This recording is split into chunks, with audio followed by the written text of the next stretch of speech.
Let's tie a scud today that works well on the White River system.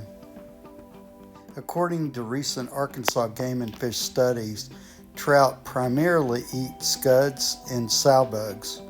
Therefore, they're really a must-have in all our fly boxes. Scuds and sow bugs are different even though they look sort of the same. Scuds are longer, thinner, and they actively swim, where sow bugs pretty much hang around under rocks. Here are the materials, very typical for nymphs. And the thing that's important for the sow bug is when you're tying it, tie it sparsely. And also the dubbing needs to be like half green and half of the brown hair dubbing like what I have here, because that closely matches the ones you'll see in the water. Okay, we're going to start out with a green thread base, so wrap it around the hook.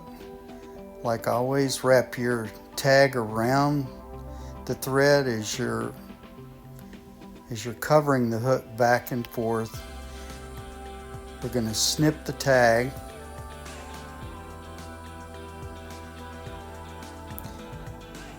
And then we're going to keep winding the thread toward the back. And about halfway between the end of the hook and the point. And scuds do tend to be curved. They also, even though they swim, they flip their bodies up and down. So that's a natural look, and that's why I chose this hook. Now we'll lay our tail feather, which is the Japanese hen. And what I did was I'm moving it up, and then I tied it down. Now we're going to snip the extra.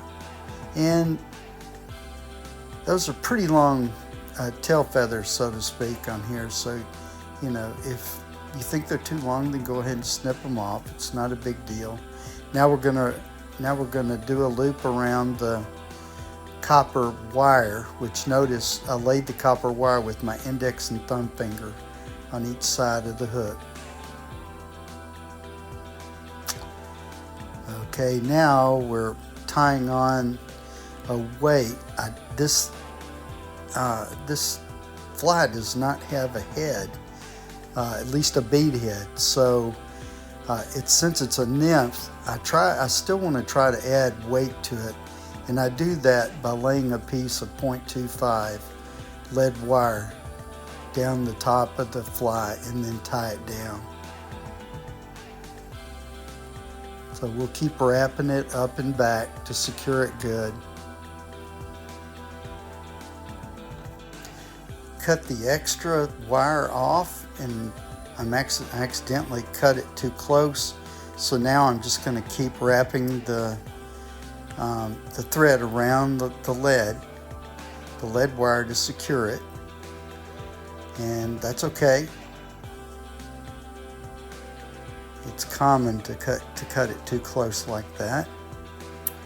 And so we're going to keep wrapping it toward the back. We're going to cover that last part back to the copper wire, and then we're going to put a loop there on top of the copper wire again. Now we're going to lay the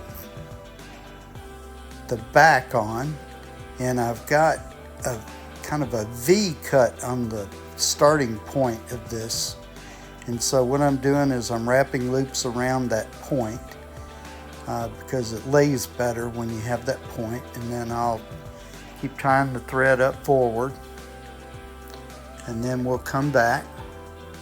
Be careful you don't cut your thread with the hook like I almost did then.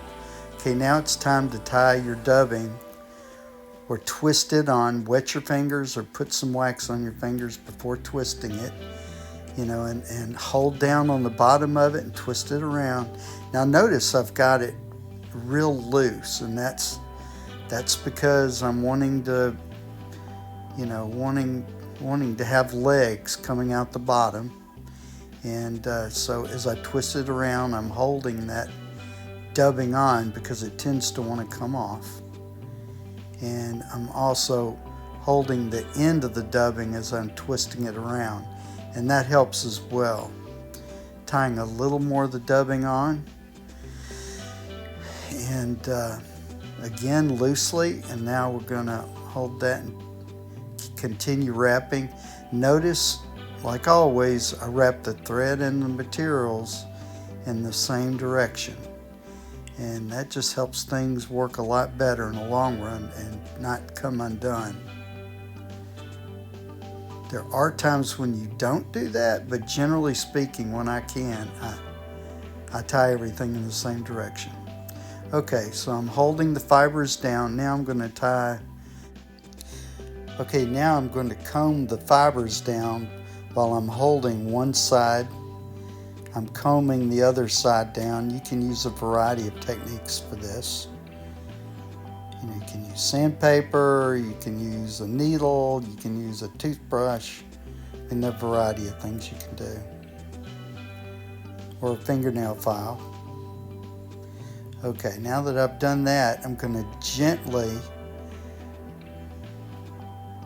lift the body over, and then I'm going to cinch it down or put some loops down right behind the head of the fly, and I'm holding it in place and lined up straight, okay, while I'm tying that loop so it doesn't move. Okay, now I'm going to clip off the extra, and now we're going to put some more loops on the front of that to hold it down and to also create a little bit of a head, because Scuds do have a little head. So we're going to use our string to do that.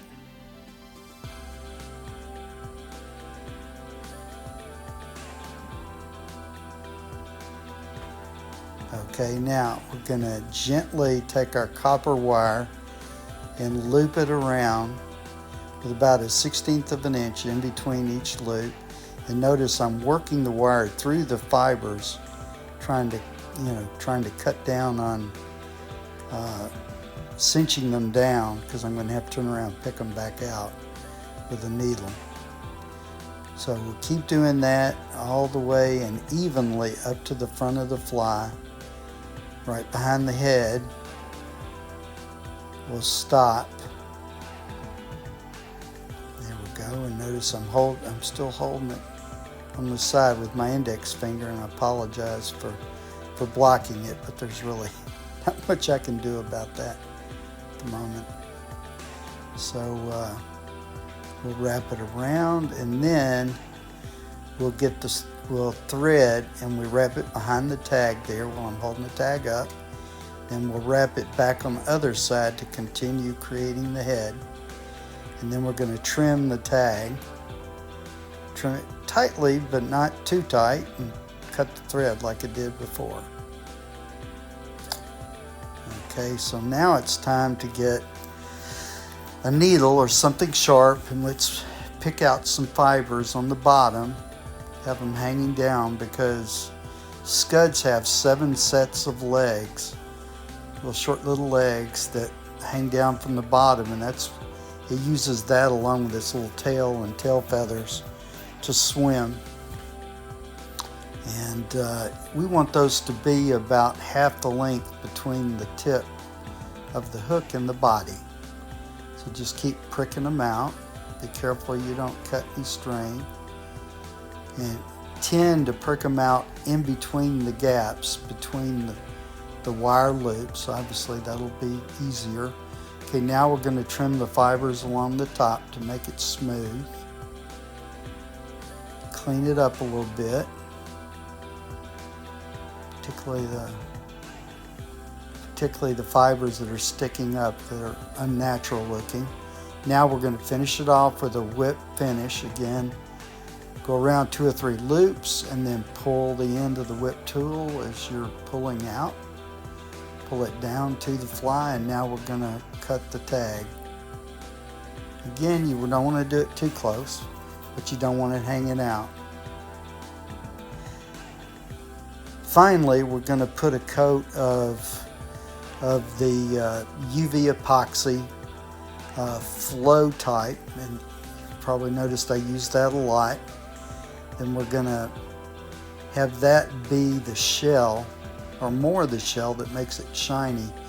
And also, if you look at pictures of Scuds, you'll see they're kind of translucent. So this epoxy gives it that look, and that's why I want to still put the epoxy on. I put 2 thin coats on. We don't want the coat to run down onto the fibers, and so that gives it that nice shell look. And so there you go. That is a White River Scud, or Papa's White River Scud.